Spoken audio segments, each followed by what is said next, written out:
Hi everyone, welcome back to Casual Watch Talk. You're joined by Sam and Kris. Kris, how have you been? It's been a few weeks. A couple of weeks, yeah. Enjoying the summer. It's hot here, but we're deep into summer temperatures and vacations and travel and coming back from travel. I guess most people I feel like did all their traveling in July, and now they're just settled in for the summer. So kind of. Yeah. It's been very hot here in Orlando, but that's power for the cause. I mean, we knew that before we moved here. Yeah. It's been hot. Well, it's been kind of hot everywhere. So, but it's August. Welcome to summer. Yeah, absolutely. Well, should we kick it off? We're going to cover some interesting news stories, and then we're also going to cover a video that TGV did, and also we're going to talk about some interesting watches that are coming up for auction. And we're going to go over Rolex nicknames, and some of them I definitely didn't know. And the Rob Report did a really interesting article on it, so I think it's going to be a pretty fun show. But shall I kick it off with wristwatch check? Because believe it or not, I haven't taken it. I haven't taken this off yet, and nobody can see this. But I'm actually wearing I'm not calling it a smartwatch. I'm thinking of it as like an advanced digital watch, but it's a Garmin, but it's the one that is it's like an LCD screen. It's not it's not a colourful screen. It's not got that. Okay. No GPS. No, it does have GPS on it, but the GPS is a additional feature that you have to activate. It's not on all the time. But this basically, we've been going to the gym, so I've had it to monitor my heart rate, which is really interesting. Okay. And also it monitors my sleep, and I've never had anything where I've monitored my sleep before, and I don't know whether I'm having like awful sleep, because my deep sleep is only an hour. So the byproduct of this though is that I now feel like I have to wear it a lot of the time, because I feel like it's monitoring me, and I need to get out of that habit, because I'm either wearing this or the Rolex, and usually I'm wearing the Rolex when I'm either going out somewhere or I'm on a live stream to show it off. But this Garmin, I mean, I'm even sleeping in it, and I never ever used to sleep in watches. It's interesting, because we talked a little bit on the live stream. This is sort of your first take with collecting all this data, like steps and sleep and heart. I had a Fitbit for a long time, maybe, gosh, I want to say one of the early ones, maybe eight almost plus years ago, and got super addicted to the steps. So it was like any sort of accidental exercise, and like if you left that thing at home, you weren't gonna beat anybody in the challenges. You'd have like the daily challenges with your friends, like that sort of stuff, and you're like, yeah, 10,000 steps, and but I did that, and then I had a My Band, like MI Band, for a while, that did the heart rate monitoring, and I think the early heart rate monitoring wasn't good. I think they've gotten a lot better over the last couple of years, but like maybe 4 or 5 years ago, the way those heartbeat sensors worked, and I think the way they work now is, so does it have the LED light on the bottom that shines into your skin? Does, yeah. So what's like science tangent here, but super fascinating how those work is they take sort of a picture of the volume of blood going by the sensor, and then they determine your heart rate. So it's not like an electro. So like the Apple Watch with the actual like metal pins on it does like an EKG sensor style one. So it's like, anyway, so we could like nerd out for that. Well, I've had the ones that go across your chest. I've had the polar one. Yeah, exactly. Yeah. So that's a little. So I found that the accuracy of those, the EKG versions with the actual electrical signal, way more precise, versus the like cheaper. We shine an LED, but like I said, those sensors have gotten better. Long story short, I was collecting all this data for years, and then I kind of like, I just was like, I can't. I don't know what I'm telling myself. I don't know what trends I'm keeping. It's funny because I did actually look for, because G-Shock do have ones that have the advanced features on it. Just the Garmin, the ecosystem, and the fact that they're portal is linked into everything else because we've got smart scales and we've got the Apple Health or whatever as well on the phone. So it kind of all links in together. Fitbit used to talk to Google, and then Google kind of just went on their own. So now most Android phones with Google just count my steps anyway. So I just, if my phone's in the pocket, so it's sort of like, so I replaced, instead of wearing something, I used to like just have a little belt clip kind of thing. I didn't actually wear the wrist one too often. Yeah. And then I would still get, so I still get my steps, and I think that's enough for me. But yeah, all that data. Yeah, it's interesting what you say, because I have the watch going to time myself. I just actually came back from the gym. It's and I time the treadmill, and the treadmill's got the grip that will do you. Mm-hmm. And there is a slight difference. It's not, like a huge difference. And I know these things are only for a guide, aren't they? But there is a difference in heart rate. The treadmill reads it slightly lower than what the watch reads it. Yeah, your mileage may vary. Your heart rate, your heartbeat may vary. Well, have you got a wristwatch check or a watch obsession? No special wristwatch check. Wearing my usual, but I watch obsession. I mentioned it the other day, and I'm super excited. The NH34 is popping up on eBay, available. That is the Seiko Time Instruments GMT movement. So the date, 5. So the Seiko 5 date looks like it's in the $75-$80 price range, which is a little disappointing because it's like twice the price of the old NH35s. But you know what? I take that back, because when I was buying those were $40, $44. So let's assume there was some inflation here over the last couple of years. So. Still, though, 20 extra bucks for the GMT, that's fine. But super excited to see them. They're already popping up in microbrand watches as an option. I am trying to figure out an excuse to buy one. I think Jason has got a build sheet that he's a dial and case that he's putting together for me. So there might be a Seiko Mod live stream of coming up in the future here. But so looking for an excuse to get one. But yeah, basically, so date with the GMT hand, and I guess the hand is a special. We figured out the size on the hand, a special size, but totally orderable from a reputable. Esslinger is a company, and there are Seiko GMT hands available now on eBay and modder sites. I'm sure that's going to be. Yeah, because there's not much competition, is there? You've got the ETA GMT, and then the one that Fossil make, the I don't even know the Zodiac use. I don't think it's aftermarket. Yeah, I don't think there's a Citizen. I don't think there's a Miyota. There probably is a Miyota GMT, but I don't know if it's used that often.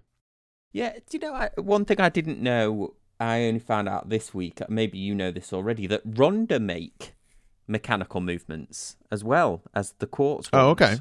Yeah, so there's a new Crepes watch that is being launched with an option of an ETA. Jason from the live stream, he's gone for the ETA version, but you can have it with a Ronda mechanical. And this is the first time I've ever heard of Ronda making mechanical movements, because you just automatically assume that when somebody says Ronda, that it's the quartz. Right. Yeah. Because they're known for the super Swiss quartz. Yeah. Interesting. Yeah, and they make all sorts of. I often would refer to Ronda as not necessarily it's a cheaper watch, has a Ronda movement in it. But when I researched that Luminox video, which did have a cheaper Ronda version in it, but they actually do make high precision ones similar to ETA Ronda. So there's different calibers that they do, price ranges. Yeah, different levels.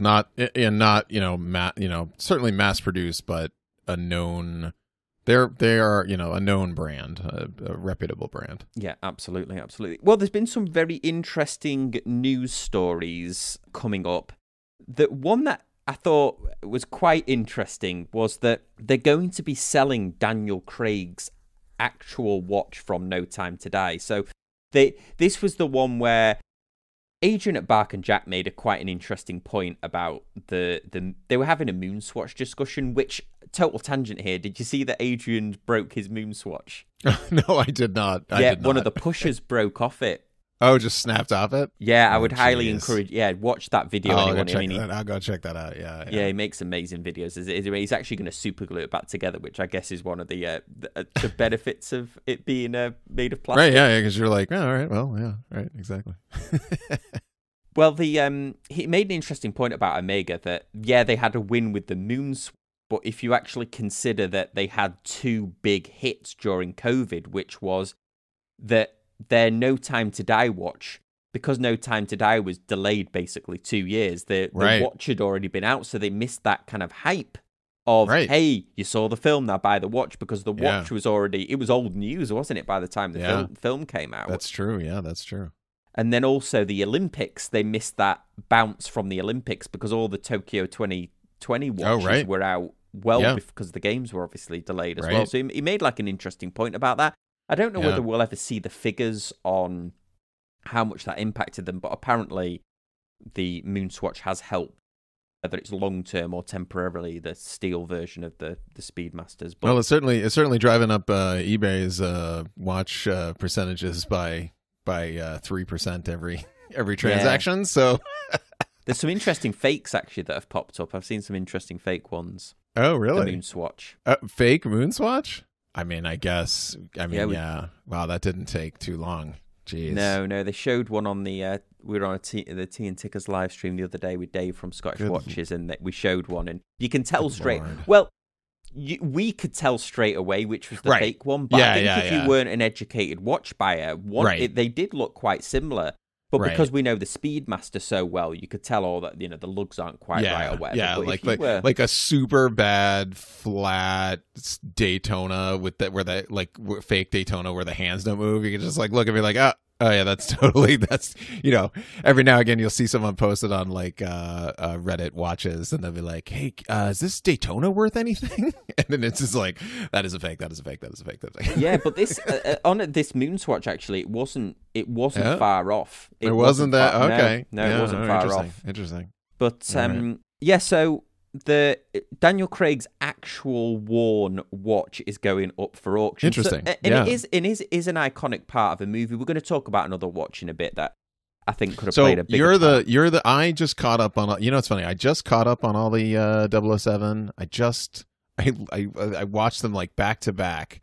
We binge watched them, and now unfortunately because I did that, I can't remember what happens in what movie. Because I watched them consecutively, so I just don't know. What was the one where he was getting the watch was a pivotal point. He was in the chair and he's getting the thing in the neck. Yeah, that was Spectre. That was Spectre. Okay, where the watch actually blows up. Right. Okay, so that was where the watch blows up, and then for it sets off an explosion. Yeah. Well, yes, and for No Time to Die, what was the watch? I can't remember whether it did actually. It was in the film, but I can't remember whether it had.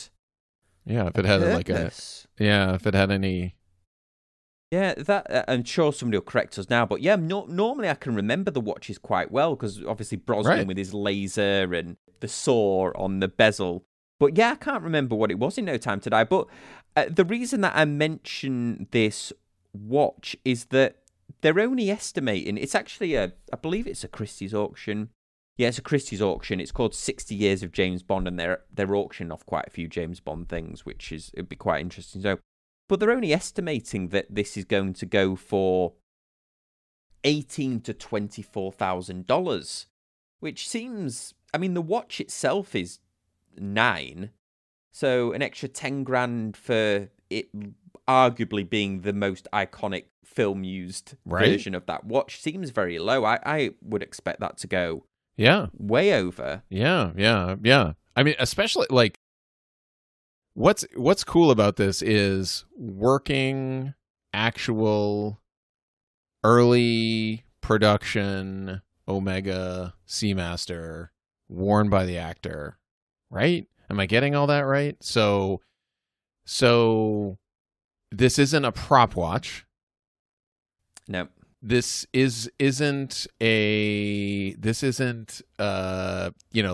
like actual like from Omega, so that it's like either the first run or like pre-production or whatever. Yep. That's cool.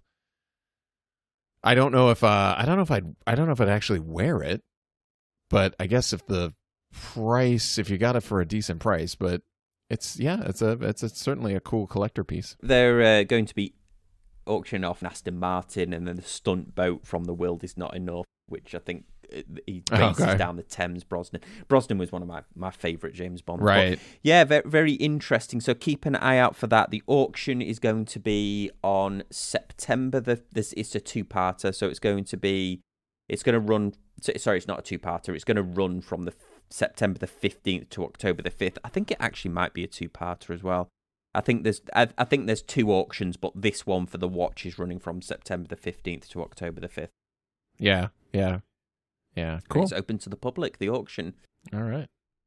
Well, next story that I thought was quite interesting was Rob Report did a story about 20 Rolex nicknames every watch collector should know. And I assumed, well, these are going to be quite easy to get. Yeah. And they're going to be, and I would probably know a few. But in the title, they actually put from Batman to Bart Simpson. Now I couldn't. And right away, yeah. Yeah, I couldn't ever remember. So I thought I would go through these, Chris, and see whether you knew them. So the first one, easy one, is the Batman, which is the blue and black GMT on the Oyster. Right. Yep. And then the corresponding Batgirl, which is the same watch on the Jubilee. Yep.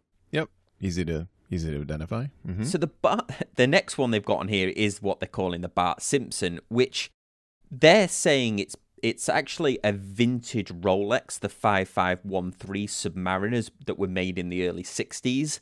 Okay. And the reason that they're called the Bart Simpson is because the crown, the Rolex crown, was printed in such a way to look like Bart Simpson's spiky hair, which I've never heard. I don't know. Yeah, I don't know. I feel like I think that somebody wants that to be a thing. It's a stretch, isn't it? It's a stretch. Yeah.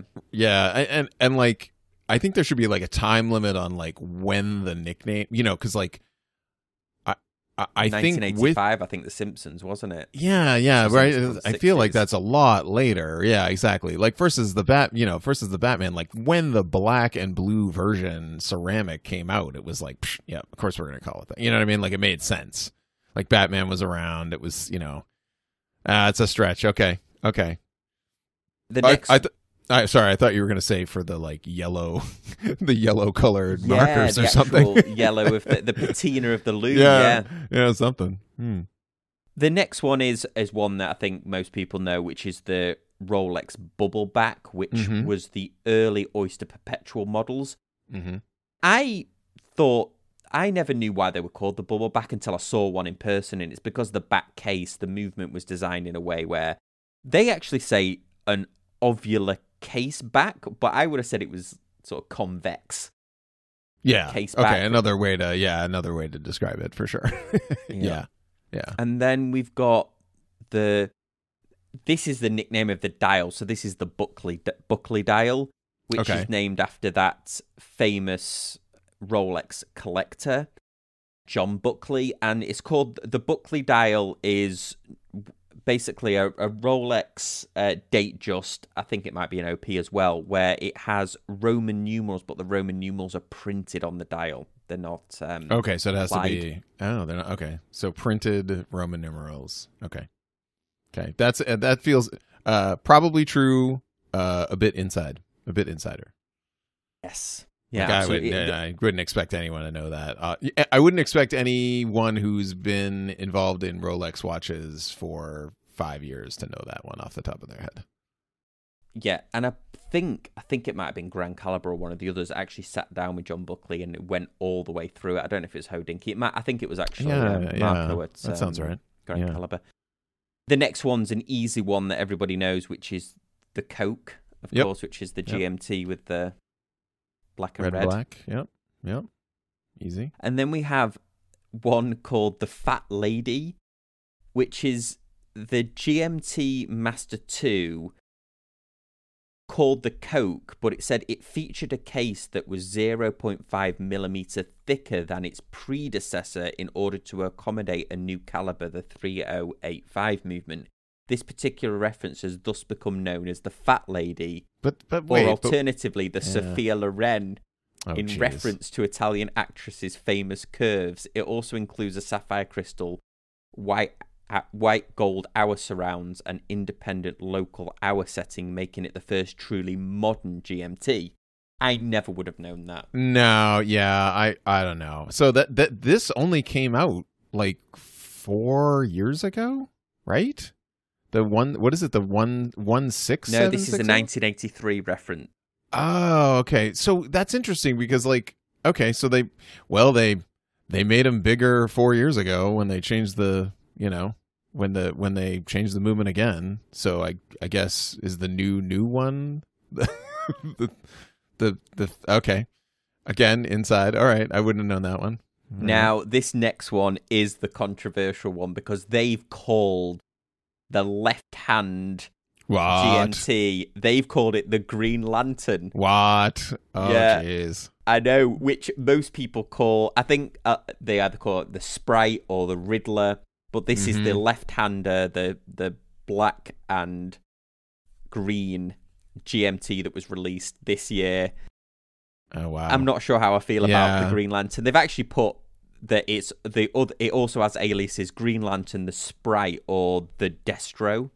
Italian for right hand, because left-handers are meant to wear their watches on the right hand. Yeah. So it's actually in Italian it's sinister is left hand. So sinestro is sinister. It's like super creepy. You're just like, oh, I see. So left-handed people are. Oh, great. That's fun. That's why nobody wants. That's why your parents are like, you will write with your right hand, even if you're left-handed. Didn't the Victorians tie the kids' hands? Oh yeah. I'm sure. Yeah. But still, we're only at 11. Was it 11% left-handedness or 6? I'm throwing science out. So okay, left hand. Yep. Mm-hmm. The Green Lantern. I think I like the Riddler better. I like the Riddler better actually, and they haven't included that as a name. Next one, easy one, Hulk, which is the all green. Yep. And do they have the other version further? I won't give it away. Yeah, I'm not sure actually. Let's see. All right, let's go through. Okay, so we got the Hulk, all green. Yeah. Oh, they do have it. Okay, good. Well, that's a different one. That's the we'll get to that one. But this one, which I only learned about the other day, is the John Player Special, which is a Daytona, which is solid gold with a black exotic dial. It's the 6264 or the 6241. So, and named the John Player Special. So from racing, if you said it was the John Player Special, I 100% would know you were talking about a gold watch with a black dial. Yep. And gold accents, like just from racing. So this is one of those insider ones that totally lines up. So yeah, I like it, but I don't know if I'd know that. Yeah. There's also a Seiko that is known as the John Player Special, a Seiko chronograph, vintage Seiko chronograph. Oh right. And if anybody's not familiar, it's called the John Player Special because there was a UK-based cigarette brand called the John Player Special. Yep. And their colours were black and gold, and they used to paint the race cars that they sponsored. So Lotus in the 70s or 60s and 70s, Lotus ran that livery, the black car, John Player Special written on the side with either gold accents or like 2 gold stripes down the center of the car. Very iconic. Yeah, they were not to promote the cigarette industry, but those when I was a kid, those were the iconic racers, though, Lotus. Next one, another easy one, the Kermit, which is the Submariner with the black dial and green bezel. Obviously, named after we were looking at the Hulk, and that's what I was like. Oh, they'll probably have the Kermit, and so those are the 2 I know that are green. I think this one isn't the updated version. Maybe they'll have it further down, but I think the updated version of this might be called the Starbucks. They did an updated version of this. Okay, interesting. Another easy one Yep. is the Paul Newman, which we know Yep. about, of course, which is the tropical dial, I think it was known as when it was bought, but very famous for Paul Newman, which is the vintage Daytona with the cream dial black chronograph markers. Yep. Following on, another easy one, the Pepsi, which of course is the GMT with the blue and red bezel, which was the original way of the GMT when they made it for the Pan Am pilots. Oh, right. Yes. Yep. They've And got, that also translates. Like I find that also translates over to Seiko too. I've heard that. Like, yeah, people commonly call any they call any dial where it's red and blue, don't they? Pepsi. much more than Coke, I think. But any red and blue Yes. dial, and Seiko's got a lot of that, and they'll be like, and you'll like, oh yeah, it's the SKX, it's the Pepsi SKX or whatever, So interesting. Yeah, absolutely. The next one, I think this is a bit of a cheat, isn't it? They just said the Polar, which is the Explorer 2 with the white dial, but Polar dial. yeah, Is that its official name? Is that its Rolex name? No, it's just Rolex. Rolex Explorer 2 white dial is their name. See, I'd expand that and say, like, if someone said I have a Polar dial Explorer, then I know exactly what you're talking about. So, but I wouldn't necessarily. I would say Polar dial, not Polar. But okay, I see your point. Yeah, you wouldn't say the Rolex Polar. I mean, you would probably get it from there, wouldn't you? Probably, but then, it's a bit of a tenuous link. And then the President, which is the Rolex day date, has become colloquially known as the President. Typically, this name was used by Rolex to donate the watch's bracelet, this special bracelet made specifically and only for the day date. Mm-hmm. Yeah, president bracelet. Now, when I think of this watch, most of them I think fluted bezel gold. They have a picture of a silver gold or white gold, silver or white gold one here, or the can't hide money.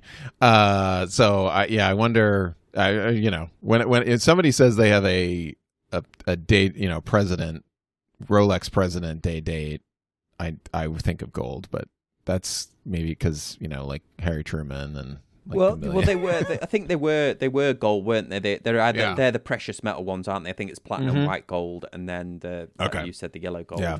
I think they might do a rose as well. Next one, another easy one, the root beer, which is the GMT, which is the two-tone rose gold with the brown and black bezel. I think the previous ones looked a bit more like actual root beer, the drink, didn't they? Black brown dial. I was going to say, I think the whole line of that color scheme, not necessarily just the new one. Like a lot of these sort of mention like the new version is called this, but I think with the root beer, much like the Pepsi and the Coke, you're just like it's the brown and gold or brown and rose gold here. Yeah, it's the bezel. Yeah. And then we've got the next up, we've got the Smurf, which is a white gold Submariner with blue bezel insert and either a blue or black dial. The latter being the newer watch. Yeah, I've even heard. I think is it. Like double Smurf or blue, because they came out with the blue dial with the blue bezel, but only in white gold. Yes, and this one is white gold as well. Yeah, and every time I see this Invicta version, I get excited, and then I realize that the person does not have a $15,000 watch on their wrist. Well, and I think I'm sure I've heard this one called the Blueberry as well. Oh, yeah, the double, the two, Blueberry, but versus the Smurf. Yeah, I definitely have heard both, and once again. Can't hide money. And then they have actually put the Starbucks, which is the late 2020 Rolex, introduced a new sub with a super case, a green Cerachrome bezel and black dial. So it's like the Kermit but with a ceramic bezel, and this is what colloquially known as the Starbucks. Okay. On all of them, I'll give them that one.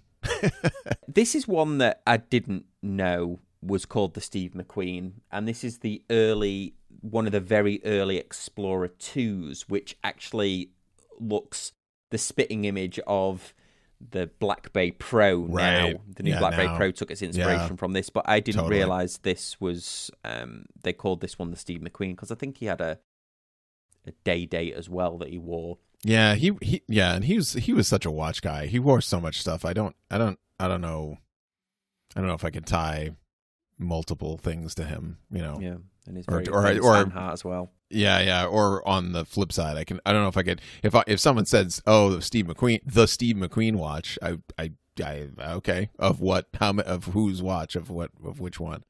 I'm sure they think they're talking about the Monaco, but we know better. This is another cop out, because this is all dials, but this is the Stella dial, which is a type of exotic dial found on vintage day date models from the 1970s. These dials were manufactured by a Swiss company called Stella, and were actually referred to by Rolex as lacquered Stella dials made from color enamels. They're instantly recognizable and were supposedly mostly sold in Middle Eastern markets. Now, I think these are highly collectible, because not only do they have bright dials, but I think they change color as well. Right. Based on their age. Yeah, based on how they age. Yeah. So you're saying it's a cop out because literally the company Stella made them? Yes. Yeah. Okay. It's a like the Buckley dial one. It's not a nickname of a specific watch. It's right. Yeah, I've definitely heard the Stella dials. Yeah. And when the new color ones came out, that's what everybody was referring to, which is good. There were, that inside reference. That was super interesting. There was definitely that was funny. So no mention of Tiffany. Yes. No mention of what's the Adrian's got one. What's the store in Britain that does the special? The Harrods. The Harrods. That's a Tudor though. That's it's Tudor. Oh, I thought that was Rolex. Okay. All right. So, but you've got the Domino's one, which is the Domino's logo dial, date just, and now they've got them on the. I think I've heard somewhere that Domino still has that connection. Because Rolex don't do that anymore. They don't customize the watches for specific things, because they used to do them for all sorts, didn't they? Back in the day. Yeah, and there's some Saudi Arabian stuff like there's some more there. So interesting. So yeah, I think interesting selection. As two watch nerds, we wouldn't know all of them for sure. Secondarily, I definitely think one or two of them is somebody hopes that we will call them that, but we won't, because we're cheeky about it. Well, let's dive over to a video that TGV did, which quite interesting. It's linked to that new Ryan Gosling film, Great Man. Have you seen that yet? It's a Netflix one. I actually watched that last night, so it was totally coincidence. My wife and I put that on and caught up with that. She had apparently seen it, and then because we had just finished watching all the Bond films, she was like, "You'll like this. It's fine." They did do a good job of it. I enjoyed it. It was definitely far from a convoluted plot. It was very simple plot, but great action scenes. Quality, high body count, action movie, and like impossible stunts where he's flying through the sky, jumping out of planes that are half exploded, and not a single piece of shrapnel. That train scene got a little. I was like, wow. The last 40 seconds of the train scene was completely inside a computer someplace. On the tram, or where he's on top of the train and the car and the Audi, and I was like, oh geez. Yeah, it's they did a fantastic job of it, and they did a great job of it. Well, TGV did a video, because Ryan Gosling, I didn't realize this until I watched TGV's video, but he's an ambassador for TAG. Okay. Heuer. I mean, I knew he was a watch guy, but I didn't know he's specifically an ambassador. Okay. Yeah, apparently he's a big watch guy. Yeah. TGV actually did a good job of going through some of his watch collection. Apparently he wears a vintage Air King quite frequently, which is quite small. It's like a 36, I think, or a 34. But yeah. And he was saying that did they pick the wrong watch, because he wears a a Tag Heuer Carrera in there, which is it's a sports stroke dress watch, and TGV actually makes the argument they should have gone for the chronograph one because it's more spy-like, but I think they picked the wrong watch altogether. They could have gone with a tag, but I don't know why they didn't go with because he's a this isn't a spoiler, but he's basically an international assassin, I would guess. That's his job. That's his job. Yeah, and he's doing all of these like action stunts and in and out of water and stuff, and he's wearing a dress watch with a leather band. And the other thing, I don't know if you noticed, it seems to me it was more product placement because the watch doesn't serve a purpose. It's not counting anything down, or he's not timing a bomb, or he's not right. He's not giving it away to barter himself out of being kidnapped or something. All these action movie cliches where the watch is part of the film. It's actually quite hard to spot if you didn't know what you were looking for. I was keen as usual, as watch nerd we are, to spot, and up until this story I didn't know what it was, and I'm with you. I think it reads like a regular 3-hand dress watch, and I was kind of like, I saw a couple scenes and I was like, looking for a brand on the dial, and I was like, it kind of doesn't matter what brand it is, And he's going through like different time zones every 5 minutes, isn't he? So maybe a GMT watch would have done. Yeah, he's something like more beefy. jumping out of a plane, stuffed in a bag. He shows up in Prague. It's like, the time change is just like not even marked. And the whole time I thought they would maybe like at one point he has to like change outfits. And I thought, oh, okay, we'll have something else. And then he's wearing this, tracksuit with this silver dress. Yeah, with this like silver dialed 3-hand dress watch on, and I'm like, okay, interesting choice. All right. It's a real I thought it was quite a bizarre choice, and maybe they need to take a leaf out of whoever the team is at Hamilton that make sure their watch, because Hamilton are like, no, we're not just giving you a watch for this film. This watch has to be an integral part of the movie that it's in. Like it has to, or Interstellar. It has to be a character. So and here's the thing: it has to be a character. And if it's not going to be a character, then it has to function exactly like it would in the character's life. And I'm telling you, if you have a Dropbox in Prague with a backpack full of cash and passports, you're not keeping the same watch you have on your wrist. It doesn't. You drop that thing in the trash. Like you're off to your next hit. Like you need to get rid of that thing. That anything that would personally identify you. Well, exactly. And he's also at one point he has the sniper rifle, doesn't he? Or he's looking through the scope of a gun, and he's stealth. And it strikes me that having a silver, highly polished watch on your wrist might not be the best if you stealth or if you're trying to aim your rifle. I'm sure all of the Marine snipers watching that were like, "What are you doing? Like, what? Why would you need to get yourself a G-Shock, man? What are you doing?" Well, exactly, and there's a whole. That's why I think the blacked out Hamiltons that they use in Jack Ryan and stuff like that are really cool. But yeah, I was hoping they bigged it up, didn't they? I was hoping it was going to be more of a character. Yeah, and going back to your original point, I like your Tag is 3 companies that can't quite figure out what they want to do, but they have a like super G-Shock looking sports watch collection that would totally been fine, and they could have put a tag on his wrist, and it would have been like even some of the carbon motorsports stuff would have been okay, or a tag connected. Yeah, exactly. So. Yeah, I agree. Kind of a miss, because at the end of the film, I don't like, unlike it being a character, you get to the end of the film and like if somebody said like, oh, I want to get it, like no one said, oh, I want to get the watch that he's wearing. Like, no, I would never say that. Whereas like Daniel Craig, it's like, I might put a bid in for his actual watch. Yeah, 100%. And this, I knew a sales manager who had this watch. It looked great on him, but it's a classic sales manager's watch. Oh yeah, this is right. Yeah, like unobtrusive. I just want, like, I enjoy the tag brand, and I want a clean, the clean three-hander, like not like, I guess dress, but like that, like business watch, like for everyday business watch. It's a great film if you've not seen it. It's also on Netflix, so it's free. But is there anything?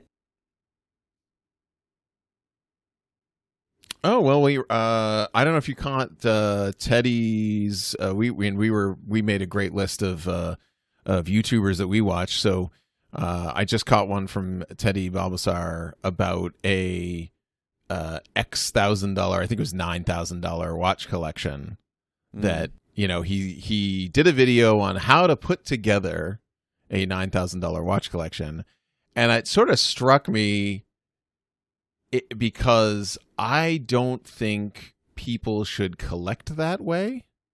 No, I've never saved up money thinking I would buy multiple watches with it. I've always saved the money for a specific one watch. Yeah. But he's saying basically, if you had $9,000, this is available in my store. This right. is the Well, of course, yes, but yeah, this is the and of course some of them were one watch, so it was like, do everything. Okay. And then it was like the 3 watch, where a dress watch, a sports watch, a dive watch, sort of that. I'll say the word trope. I'll say trope because I can.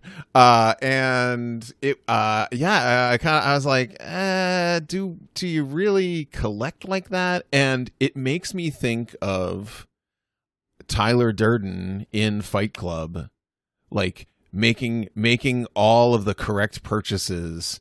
Like he's got the Fernie couch, and he's like, I got that couch figured out. And so like he's got the couch and all the accessories, and he's like, he doesn't need anything else because he's got all of the perfect collection of stuff. And like everything about that makes me want to destroy it, because that's not how you I don't collect watches this way. I don't think anyone should collect watches this way, where you're just like, all right, so I got into watches and I saved up $9,000, and then I bought a JLC, a Seiko SKX, and a Hamilton, and now I'm done. And I was just like, okay, all right. It kind of made me do a double take. I've never done a video like that. I think I did one for what would I buy if I had $400, because somebody at work asked me. I think I might have even removed the video now, because again, for one watch. Yeah. Okay. Yeah. Well, and then I think I did one where it was 3 watches for $400, but it was so long ago. I think I might have even delisted it now, because I don't enjoy those type of videos where it's sort of painted by numbers, isn't it? Yeah, and we it brings up another sort of part of watch collecting where people sometimes feel the need, and you mentioned paint by numbers, like sometimes feel the need to fill out all the categories as if as if there's like happiness at the end of the rainbow, and both of us are here to tell you this is not how this works. Like if you love the details of a particular watch and you're drawn to it, and wearing it, you feel like it says something about you, that's a hit. If you go to the watch box and you're like, okay, I've got one dress watch, check. I've got one dive watch, check. I've got one everyday watch, or I've got one simple business watch or sports watch or whatever, these category buckets. And occasionally you'll see them come up on Reddit or Instagram, and you like, I almost feel bad, because I'm like, I know that 4 of those 8 watches are just not getting worn. And then it makes me feel sad, because then I'm like, I buy watches to wear them. Yeah. No, I totally get it. So yeah, so interesting sort of, like to put together a collection. I don't know. I think I would do that with clothing, but I don't think I would do that with watches. Yeah, you find that, don't you? That people, so I've seen videos where they put together a watch collection as if they would put, and then if you're wearing this, you need this. But as long as it doesn't look totally gaudy, you're not wearing a G-Shock with a tuxedo, I think you can get away with there's a wide variance there, isn't there, of watches that you can wear. Yeah, exactly. Well, Kris, thanks for that. It's been a really interesting show. As always, we appreciate you listening, and we'll see you next time on Casual Watch Talk. Thanks, guys. Bye.